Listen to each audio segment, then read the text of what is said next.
This video is sponsored by Dollar Shave Club. Once you start understanding yourself, start executing on who you actually are instead of who you wish you were, things start to change very quickly. Gary V. People said Sam McGuffie was a phenom football player. What he really was a kid who loved to pursue a wide array of athletic pursuits. This is true of many athletes, especially former football players who kind of got slotted early by peers, parents, coaches, etc. But an inability to separate who they actually are versus who people say they are tends to limit these guys after their football playing days are over. But in this story, you'll see that thanks to Sam McGuffie's actual knowledge of what makes him tick, he was able to continue to flourish and live a fully fulfilled life versus always being stuck reminiscing about the good old days. I chose to do this story because I think it's a good one to make all of us former athletes really take a look in the mirror. We can still love football, but there's other pursuits out there, including some athletic ones, that will fulfill us just as much. This is what happened to Sam McGuffie. Cue the way.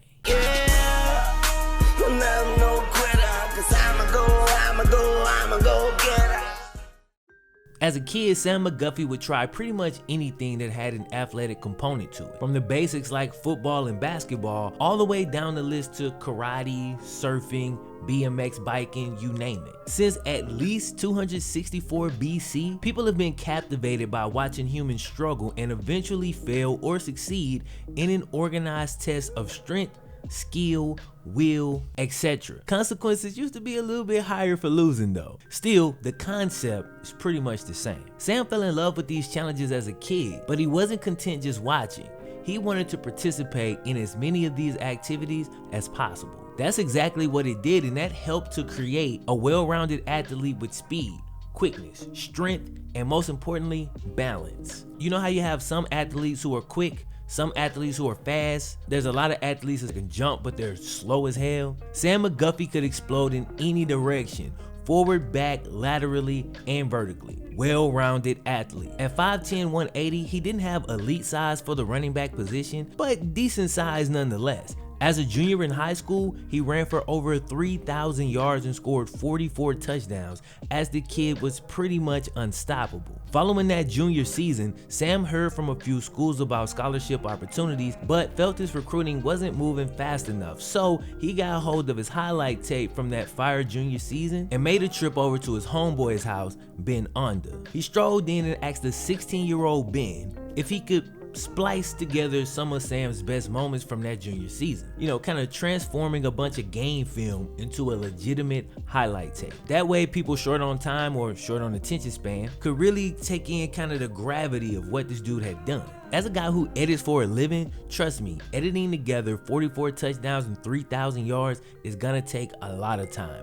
Editing together 44 touchdowns and 3,000 yards in 2006, when they did it, it's gonna take an even longer period of time. So shout out to Ben for putting in the work, because this couldn't have been easy. Now, if you're like me and your game film is anywhere from around that 2006 period, which is right when YouTube was founded, you already know the original tape is nowhere to be found. Fortunately for them, the edited version was uploaded to YouTube. That was their original plan. So you gotta give a shout out to Sam McGuffie for kind of being ahead of the curve with this. Once this tape was uploaded to YouTube, it went crazy, bro. It is actually amassed 3 times the views of Reggie Bush's high school highlights, okay? So that's just to put in perspective the hype surrounding this kid. When Sam's junior season kicked off, he was the most popular player in the state of Texas. So much so that when Sam's Cy-Fair Bobcats took on Andrew Luck and the Stratford Spartans, Sam was still the most popular player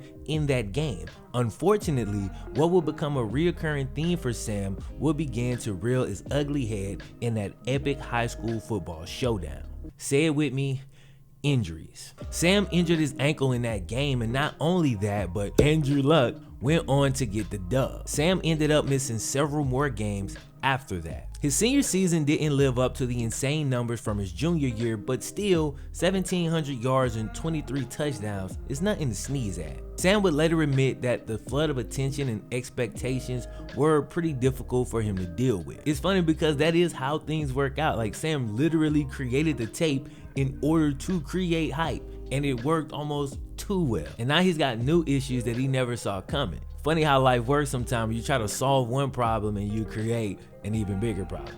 Crazy. Sam was visited by Urban Meyer, Charlie Weiss, Bob Stoops, Pete Carroll, and a bunch more coaches recruiting him to their schools. Only problem was, they were all late to the party. See, way back, pre-hype, during Sam's freshman year in high school, right? Fred Jackson, Michigan's running back coach, amongst other things, from 1992 to 2014, approached Sam after a game after recognizing his athletic ability. Coach Jackson told Sam, "I'm gonna come back and get you when you're a senior." It's pretty clear that Sam didn't really understand this next thing I'm about to say, but his recruiting was actually sealed that day during his freshman season. So the whole highlight tape and all of that ended up not affecting his school choice at all. He thought he needed more scholarship offers, but that offer that he got way back during his freshman season ended up being the one that he took. Ironically, when Sam left Texas for the first time, things quickly went south. He was culture shocked, out of place, running a new offense that was completely foreign to him, and pretty much all the time, he was the smallest player on the field. He struggled with injuries, including 2 concussions that caused him to miss a lot of his freshman season. But he did have one standout game versus Notre Dame where he gained 178 yards. But when he tried to split 2 defenders on a kick return versus Ohio State, it didn't go as planned, and Sam picked up his 3rd concussion, and after that hit, he would never play football for Michigan again. To be clear, when Sam was on the field, he was effective. As a freshman in the Big Ten, he gained 486 rush yards on 118 carries. That's a 4.1 yards per carry average. He also caught 19 passes for 175 receiving yards, giving him a total of 661 yards from scrimmage and a total of 4 touchdowns. Not to mention his contributions on special teams, 7 returns for 148 yards. But his style was a bit too reckless, and when he tried to pull off many of the moves he'd done in high school, it would oftentimes result in plays like this, stacking concussions and other injuries at a rapid pace. And like I said before, this final concussion would end Sam's career at Michigan, and he decided to transfer away from Michigan. His grandmother had passed close to around that same time, and when he went back to Texas to attend her funeral, he didn't want to leave. So he ended up transferring to Rice. He built a solid college career there. In his first year, he ran for 883 yards and 6 touchdowns and had nearly 400 receiving yards and 3 more TDs, making for a pretty damn good season. The following year, however, Sam once again was plagued by injury, so he made the decision to spend his final year as a full-time wide receiver, where he caught 54 passes for 600 yards and 5 touchdowns. He was the first player in school history to finish his career with over 1,000 rushing yards and over 1,000 receiving yards. And when he wasn't on the football field, he ran track at Rice as well. He competed in the 60-meter dash, the 100, the 1,000-meter race, the high jump, long jump, pole vault. He even tried the shot put. His wide array of athletic ability has served him well while playing football. Again, he was able to play running back and then completely switch to wide receiver. And he was able to be really effective at both. But when he participated in track, he was truly a jack of all trades. But there was another place that his skills were seemingly tailor-made for: the NFL Combine. Unfortunately, he wasn't invited, but he did show out at Pro Day. He measured 5'10", 200 pounds, ran a 4.32, recorded a 42-inch vertical, an 11-foot broad jump, and then had the audacity to do 26 reps on a bench press. Bro, these are unbelievable numbers. These are Saquon Barkley-like numbers, except for the fact that Sam ran a faster time, jumped higher, was quicker in the 20-yard shuttle drill, and was pretty much on par with every other number that Saquon put up. Well, every number but one: weight. Saquon was a resounding 30 pounds heavier putting up these numbers. And of all the numbers that can be measured in a combine setting, this was the one that had the biggest impact on Sam's career. Because despite all of his other superb numbers, he still went undrafted. Sam was still really small for the running back position, and potential slot receivers were not valued as highly at the time. Still, his numbers were good enough to get him into the building of several NFL teams, the Raiders, Cardinals, and the Patriots. But they couldn't keep him in either place for longer than a few months. After bouncing around to a few teams in the NFL, Sam gave the CFL a shot, and then when that didn't work, only 2 years out of college, Sam's football career was done. So only 2 years out of college, you had a guy who was trying every single sport as a kid, being at the absolute end of his rope when it came to the one sport that he actually dedicated himself to. I've done a lot of these, and this is usually the point where the story starts to go south a little bit. But Sam McGuffie was able to pretty much avoid that section of the story altogether. Sam knew that while he had love for football, he still got fulfillment from achieving any athletic pursuit. His first thought was to try out for American Ninja Warrior, which, as far as I can tell, never materialized. He tried to recapture that Sam McGuffie high school highlight tape magic and uploaded an audition tape for the show onto YouTube. After being up on the site for 10 months, nothing had come of it. And just when it seemed that Sam would completely slip into obscurity, less than a year after uploading that failed audition tape, this man announces that he's now a member of the US bobsled team, following in the footsteps of the great Herschel Walker. Sam's former coach at Rice had suggested it, and although Sam was always up for a challenge, when you pitch an idea of sliding through the snow to a dude from Texas, he's gonna have to get over some mental hurdles. Ultimately though,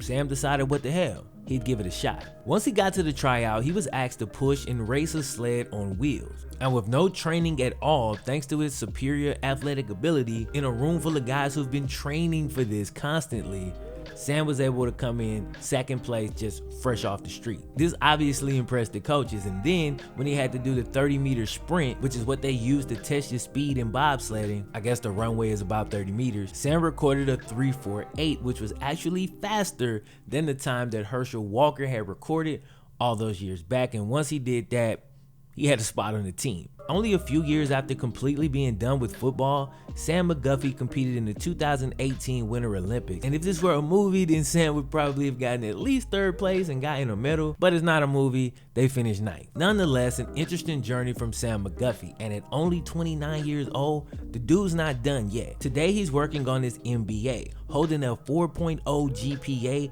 at the University of Rice. He's playing a little bit of rugby as his current athletic fix, and he's also developing software solutions for remote online notarization through a company called Pro Notary. I won't go super deep into what the company does and how he kind of ended up in that field, but basically they allow you to notarize documents online, and they're making a damn killing. Also, he helps out his former Rice coach and current Lions coach, David Bailiff, with spring drills, staying close to the sport of football. And while he's doing all of that stuff, he's kind of considering and contemplating his next athletic move. Like I said, dude's only 29 and has a ton left in the tank. He's considered speed skating or returning to bobsledding in a couple of years to go back and get that medal. And he's even given some thought to a football comeback with the XFL looming. The moral to the story is, sure, while you're playing football, put every single thing into it. But once football is done, your athletic career is not over and your life's not over. Keep pushing, finding new ways to compete,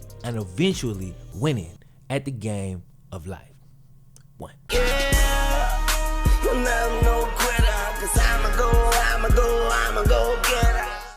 So my hair is usually all over the place. So I still try to convey the fact that I'm a responsible adult by keeping my facial hair reasonably groomed. You know, trimmed, clean, just simple, nothing crazy. That's where today's video sponsor comes in. Dollar Shave Club. They got you covered on all your grooming needs. Shower products, oral care products, deodorant, and most importantly, shaving. So get ready for one of the smoothest shaves you're gonna get with their starter set. You get the executive razor right here, along with a pack of 6 blades. You also get a tube of the Dr. Carver shea butter to help prevent ingrown hairs and razor bumps and stuff like that. For a limited time, new members get the executive razor with the blades and the Dr. Carver shea butter, and you get that for only $5. After that, the restock box ships, and you get the regular size products at the regular price. Go to dollarshaveclub.com/FlemLo to get your first starter set for just $5.